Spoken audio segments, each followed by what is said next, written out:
Hey everybody, Steve here again, and I am just so thrilled to be able to present this slideshow to you.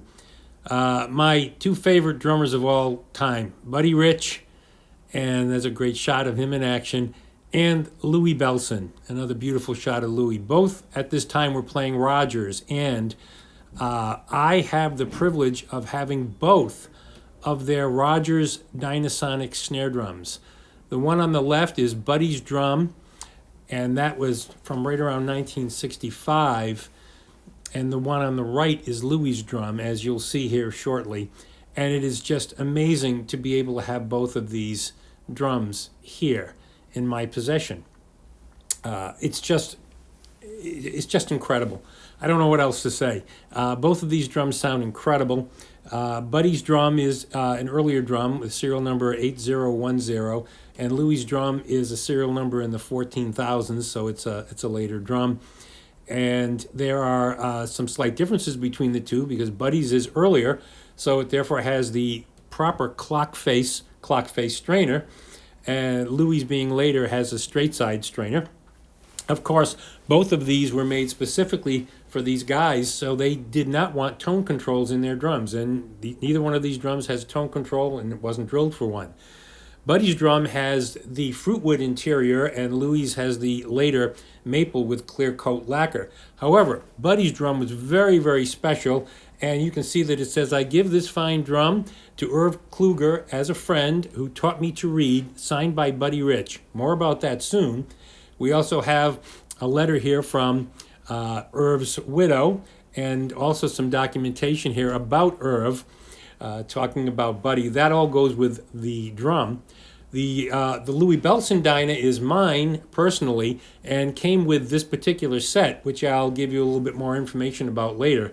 And of course, it doesn't have the second bass drum, but that's all part of the story. So, in any case, here's the two drums once again. Several pictures of them for you here. We've talked a little bit about the differences between them. And if you also look at the snare guards that are on Buddy's drum, they're cut a little bit shorter, similar to the guards that were used when there was a set of gut wires on the snare frame, and Louie's are the standards.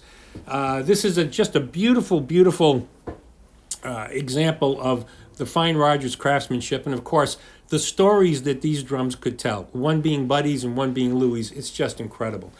The Irv Kluger story, which is the Buddy drum, Buddy wanted to learn to read music, and he quietly went about that, and Irv Kluger was the person in Las Vegas who taught him, and consequently at one point, as a gesture of thanks, Buddy gave Irv the Dynasonic snare drum and wrote that inscription on the inside, which is just, I don't know, it's just incredible. It doesn't get much better than that.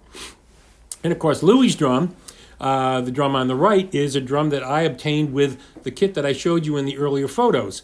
And that kit was, in fact, one of Louie's sets, and it is missing the second bass drum. It's a 9x13, two 16x16s, a 14x24, and of course that Dynasonic that you see right there on the right.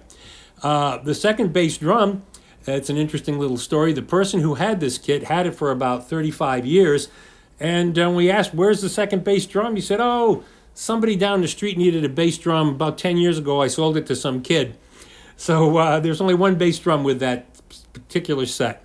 Now, here's another interesting little side tidbit that my good friend Andy Weiss told me. Andy was a good friend of Louie Bellson's. In 1965, Buddy and Louie recorded an album called Are You Ready for This? And there's some photos of it right there. Now, Andy tells a story of Louie communicating to Andy that when they were doing this album, Buddy and Louie were both playing Rogers drums. And Buddy particularly loved the sound of Louie's snare. And according to Dynasonic, Louie's wood Dynasonic snare, which they both played.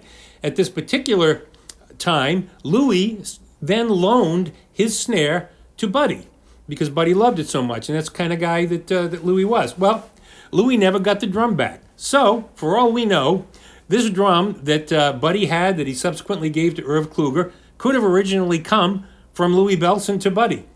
We can't prove that, but it's just another fun little story. So, I just think it's incredible to have these two pieces here. I don't know if we're ever going to see anything like this again. Two incredible drums from two of the most incredible players that ever lived.